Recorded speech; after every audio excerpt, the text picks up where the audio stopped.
Now we'll take a turn here, check in on politics. Coloradans are dropping off those 2020 ballots right now, including Democratic Senator Michael Bennet. He says he hopes our state has the highest turnout in the nation for the election.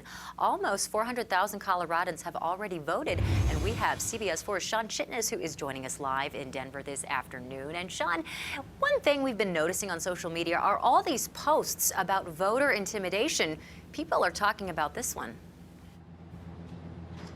Yeah, Brett, leaders from across the state out here this morning trying to address that very concern. And they want to make it clear that voter intimidation is not allowed in any form. But the governor did want to also explain that in some cases, you might see people near a ballot box like this. Now, no one should be right by it trying to convince you of which way to vote or at least encourage you about their political party. But if you're at least 100 feet away, you are allowed to engage people politically. And so the governor just wants to make sure that people aren't confusing that for voter intimidation.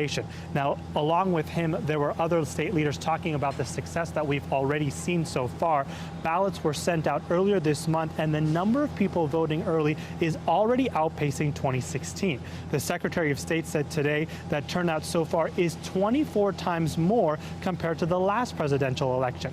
But she and the Denver County Clerk said they have not been able to confirm any cases of intimidation yet. They have cameras monitoring every drop-off box in the state. They also added that intimidation won't be tolerated and should be reported to the local clerk's office or law enforcement. Voter intimidation is un-Republican, undemocratic, and inconsistent with our values as Coloradans and Americans, and we will not stand for it in Colorado.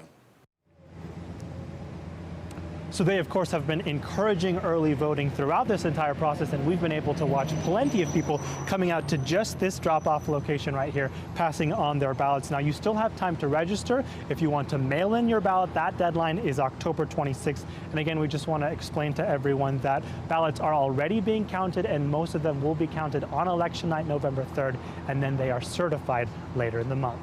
Live in downtown Denver, Sean Chitness, covering Colorado First. Thank you very